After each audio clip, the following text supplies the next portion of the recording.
हाँ जी, बहुत प्यारा आउटफिट पहना हुआ है नजमा जी ने, और देखिए कितना खूबसूरत स्टाइलिश सा पहना हुआ है। मैंने लेके दिए। अच्छा ओके, मैं साथ था मैं साथ। ये मेरी बेटी की पसंद। बेटी की पसंद बेटे ने लेके दिया, और आप साथ थे इसलिए मैं आपको साथ था क्रेडिट इसलिए जाता मेरा। है। जी बिल्कुल। अभी तो हम शॉपिंग पे जा रहे हैं, लेकिन रास्ते में मैं सोच रही थी हम कुछ बातें भी करें जी फारूक जी साहब। बिल्कुल बिल्कुल बिल्कुल। अच्छा मुझे ये बताइए जी। कि सियासत में आने का कभी शौक नहीं हुआ?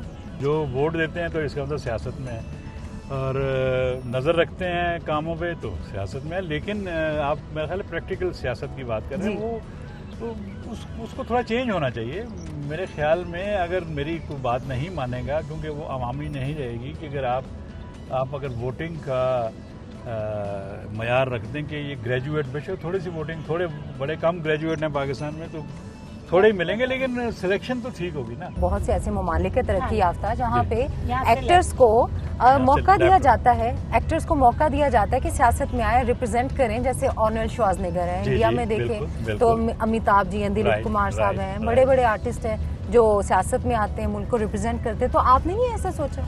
जब तक मुझे कोई कहता नहीं है कोई, तो मैं ये समझता हूँ कि मेरी ज़रूरत नहीं उसमें। मुझे जो कहेगा तो फिर ज़रूरत है, फिर मैं दिल लगा के नीयत से और खुलूस से काम करता हूँ। अच्छा, खान साहब के बारे में क्या ख्याल है? खान साहब बहुत कमाल आदमी हैं, मेरा बड़ा उनसे गहरा ताल्लुक रहा हुआ है। खान साहब से मैंने जब पूछा इमरान खान से कि आप सियासत में क्यों चले गए हैं, खान साहब ने क्या कहा? खान साहब ने कहा कि फारूक मेरे हिसाब से मुझे सियासत में जाना पड़ेगा, और मैं सियासत में हूँ क्योंकि मुझे पावर चाहिए। क्योंकि इस मुल्क में चाहे एजुकेशन का काम है या हेल्थ का काम है या कोई काम, पावर नहीं है तो वो इम्प्लीमेंट नहीं हो सकता। अच्छा, इंडिया में आपको काम करने का एक्सपीरियंस हुआ जी, आपने वहाँ पे बड़े एजुकेशनल प्रोग्राम किए, वो बताइए। जब वहाँ पर मैं गया और बड़े शुरू में 2 महीने उन्होंने मुझसे सीखा ही कुछ नहीं। उन्होंने कहा पाकिस्तान ही हमें सिखाएगा, हम इंडिया है, हम उनसे बड़े। तो फिर मुझे जब रिपोर्ट लिखने का मौका आया तो मैंने साफ साफ लिख दिया, मेरी आदत है कि जी मैं तो, आपने भेजा, पैसे ज़ाया किए आपने अपने, क्योंकि ये तो मुझसे पढ़ना नहीं चाह रहे और फला। तो मेरे डायरेक्टर ने कहा कि 1 महीना और इनको देख लो ट्राई। उस महीने में वो खुद गया और उसने कहा कि हम बड़े पैसे खर्च किए, हालांकि उनका इंडिया में कोई पैसा नहीं लगा हुआ था, कि इनको बुलवाया और ये वो आप उनसे फ़ायदा उठाया। तो बहरहाल कहने का मकसद है वो फिर इतने दोस्त बने, ऐसा वो मुझे कहें कि आपको हम जाने नहीं देंगे। कैसी फीलिंग होती है प्राइड ऑफ परफॉर्मेंस मिलना, लाइफ अचीवमेंट अवार्ड मिलना? हर आर्टिस्ट की ख्वाहिश है, लेकिन मुझे ये अंदाज़ा हुआ कि असल अचीवमेंट है जब लोगों के दिलों में आपकी कदर हो। और जहां आप जाएं तो हमने तो प्रेसिडेंट ऑफ पाकिस्तान को देखा, वो भी हमारे दोस्तों की तरह मिले, गवर्नर भी ऐसे मिले, जो भी मिले उन्होंने ऐसे जैसे अभी भी ऐसे मिलते हैं। ये है असल चीज़। तो प्राइड ऑफ परफॉर्मेंस मेरा ख्याल है एक अप्रिसिएशन का एक बहुत बड़ा इनाम है, एक इनकरेजमेंट है बंदे को कि इसमें काम करें तो अप्रिसिएशन है। जी जनाब, हम आ चुके सौदा सुल्फ आ गया। मेरा ख्याल है कि अब मैं कहीं निकल चलूं तो आप दोनों जितने मर्जी शॉपिंग करें। अच्छा जी, अब हमारा एक प्लान बन गया है। फारूक साहब ने कहा है कि आप दोनों लड़कियां जितनी मर्जी शॉपिंग करें और वो गायब होने वाले हैं। और मैं इजाजत चाहूंगा। थैंक यू वेरी मच, मुलाकात बहुत अच्छी हुई। ओके अच्छा चलें बिल के लिए तो हम हैं ही।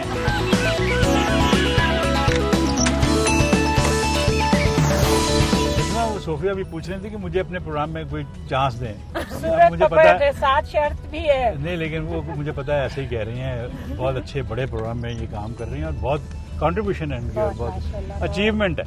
तो मैं इनको ये बताना, ये समा वाले इतनी खूबसूरत ढूंढ कैसे लगे? अच्छा ये फिर आपको मसला है कि आपके बेटे की शादी हो चुकी है, लिहाजा अच्छा दूसरा मैं ये कहना चाह रहा था कि मैं इनको बताना चाह रहा था कि इन्हीं की तरह का हमने ऑलरेडी पपेट बना लिया हुआ है हमारे प्रोग्राम में, और वो इन्हीं की तरह इंटेलिजेंट है, इसी की तरह खूबसूरत भी है। हालांकि पपेट तो पपेट होता है, लेकिन वो बहुत खूबसूरत बनाई है हमने। खातून है और उसका नाम मिस ग्लैमर है। बिल्कुल सोफिया से काफ़ी चीज़ें मिलती हैं इसकी। तो अभी और नहीं अभी देखेंगे ना, 30 को चलेगा तो खुद देख लेंगे। सोफिया को से इंस्पायर होकर बनाया है, फिर और पॉपुलर हो जाएगी। यानी मिस ग्लैमर सोफिया मिर्जा से इंस्पायर हो गया। I'm so thrilled. Oh, thank you so very much. Welcome.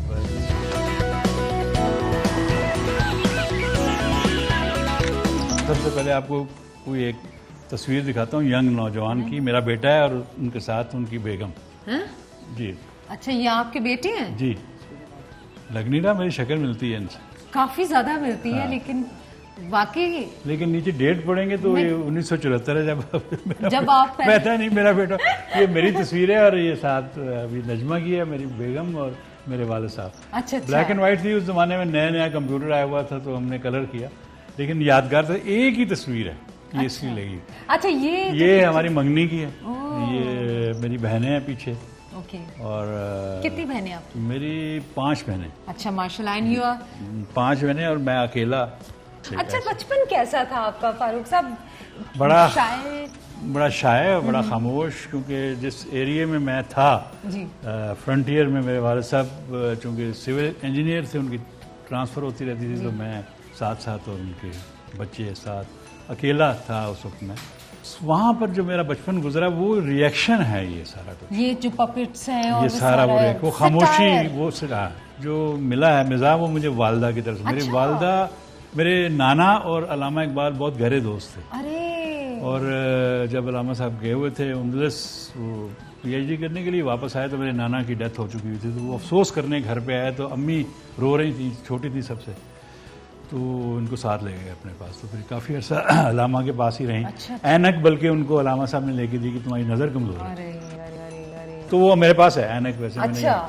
अच्छा, ये मैं पिक्चर देख रही हूँ जी, दिलीप कुमार साहब के साथ आप बैठे हुए, क्या कोई हैरत अंगेज, क्या ज़बरदस्त आपने पूछ लिया। दिलीप के लिए हमने 2 शोज़ किए थे जी, एक कराची में, एक लाहौर में, और हमने बड़ा मज़ा किया वहाँ पर। लेकिन मेरी ज़िंदगी की सबसे बड़ी ख्वाहिश दिलीप कुमार से, क्योंकि ये हमारे हीरो होते थे हमारे ज़माने के, तो सामने ही बैठा हुआ है और मैं मिल नहीं सकता, क्योंकि मैं तो इसके पीछे होता था ये थिएटर में। बड़ी हसरत रही, कराची में भी हुआ नहीं मुलाकात। तो मैं एक दिन वापस आ गया, 1 महीने के बाद मैं कराची जा रहा था, फ्लाइट थी 6 बजे, तैयार हो रहा था, तो एक एम्बेसी की गाड़ी आई, उसने मुझे कार्ड दिया, उसने कहा कि एम्बेसडर साहब ने कहा है कि आपने ज़रूर आना है, यह आज ही की शाम की है। तो मैंने ऐसे रख दिया, मैंने कहा मैं तो जा रहा हूँ। तो नजमा ने उठाया, कार्ड पढ़ा, तो उसने कहा कि ऊपर पेपर क्या लगा। पेपर पे किसी ने पेन से लिखा हुआ था कि यूसुफ खान साहब आपसे मिलने का कह रहे हैं। अरे! एम्बेसडर साहब ने ना लिखा हुआ इंग्लिश में। मैंने कहा यूसुफ खान कौन है? ख्याल है वो तो दिलीप कुमार है। जब वहाँ पर गए फिर वो मिला मुझसे, बड़े गर्मजोशी से मिल और रहे मुझे हैं कहने लगा आपसे। कि उसको मैंने वाकया सुनाया। मैंने कहा अपनी ज़िंदगी में एक बार सजा पाई है छड़ी। तो शक्कर उन्होंने मेरा छड़ी। हाथ पकड़ लिया, ये हाथ पकड़ा हुआ, हाथ अरे! पकड़ लिया, और उन्होंने कहा कि इस हाथ ने भी तो बहुत कमाल दिखाया ना जिसपे आपने छड़ी। वाह वाह वाह, क्या बात है। ऐसा डायलॉग बड़ा शाहकार आदमी, हाथ। तो हमें तो पूरे पैसे हो गए वसूल। अच्छा जी, अम्मी अब्बू है? मेरे अम्मी अब्बू हैं और ये मेरी सबसे छोटी बेटी है। क्यूट। और ये वही ऐनक है जो अल्लामा इकबाल साहब ने, जी पहन कैसी आपने, है ना? अल्लामा इकबाल साहब ने आखिरी पहनी। स्टेज थी ये, नजर की इतनी कमजोर थी। कौन सी ऐसी मोमेंट है जब आप माँ को, बाप को बहुत याद करते हैं? जब आप कहीं किसी काम के लिए जाना चाहते हैं ना, इवन घर से बाहर निकलना चाहते हैं, तो आपको दुआओं की ज़रूरत होती है कि उसका पता नहीं आपने आना है कि नहीं आना, आपके साथ क्या बीतना है। तो वो एक इनकी दुआ जिसे कहते हैं, वो एक ऐसी चीज़ है कि जो आपको इतना हौसला दे देती है। आप दुनिया भर में फिरते चलते फिरते आपको पता होता है ये इस चीज़ की कमी। दुनिया में आना जाना तो है, सबने जाना ही है। पीछे देखिए ये एक कैलीग्राफी है जिससे मुझे बड़ा फख्र है कि हमारी पूरी फैमिली आर्टिस्ट की, माशाल्लाह। तो मेरी बहू जो है फातिमा अली, वो ग्रेजुएट हैं फाइन आर्ट्स में पंजाब यूनिवर्सिटी की। तो उन्होंने ये कैलीग्राफी की हुई है और हाथ से की, माशाल्लाह। कैसी खूबसूरत चीज़ है। चलें आप चलते हैं, असल हमने नकल सरगम तो देखे, अब असल सरगम। ये संकट सरगम से मिलते, आइए।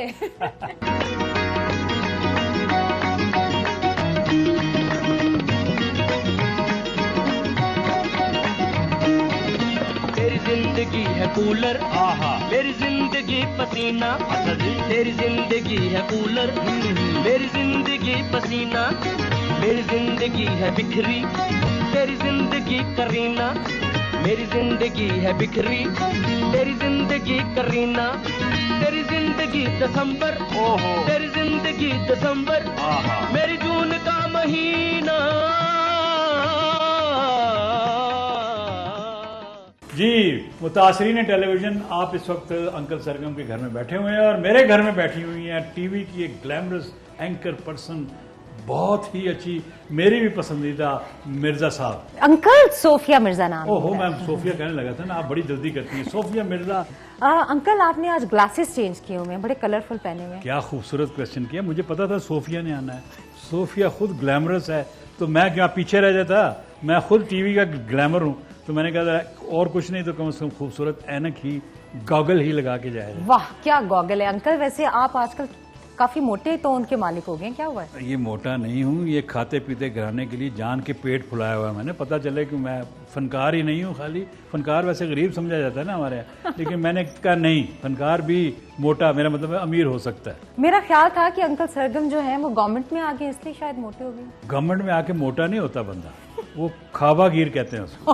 हाँ, वो ज्यादा मोटा समझे ना, कि आप जो खा पी लेता है। अच्छा अंकल मुझे ये बात बताइए कि कहाँ गायब हो गए थे अचानक ही? अब जल्दी जल्दी वापस आ जाए, we are waiting for you. वापस काफी देर का आ गया हूँ। 30 अगस्त को हमारा प्रोग्राम ऑन एयर होगा, आप देखिएगा। और इस बार आपको ये शिकायत नहीं रहेगी कि आप पूरे नजर नहीं आते। जिस तरह इस वक्त मैं पूरा नजर आ रहा हूँ, वहां भी आपको चलते फिरते सारे कैरेक्टर्स नजर आएंगे। वाह, यानी 30 अगस्त को आपने देखना है सबने कि uncle Sargam back home. Back home. Back home, बिल्कुल। वाह। सो इंशाल्लाह हम अंकल सरगम को देखेंगे। अंकल सरगम कोई मजे की बात बताइए। मजे की बात यह है कि आपने तो बहुत जाली सरगम से भी आप बात कर रहे थे। आप जानते हैं कौन है जाली सरगम? जाली सरगम कौन है? फारूक कैसर। ओह, असल तो मैं हूं ना जी, लेकिन आपको एक नज़ारा दिखाना है कि जब बच्चे मुझसे मोहब्बत करते हैं और पार्क में जब वो मेरा स्टैचू देखते हैं या मेरा पपेट का स्टैचू देखते हैं, तो वो मेरे गोद में बैठ के तस्वीरें उठाते हैं, तो मुझे कितना अच्छा लगता है। तो फिर हम वो पार्क देखने चलें? चलें जी, चलें, बिल्कुल चलें। अंकल सरगम पार्क है, वहाँ पे बच्चे भी होंगे और अंकल सरगम के साथ पिक्चर बना रहे होंगे। Let's go. अंकल सरगम की गाड़ी निराले ढंग की, राह चोलंग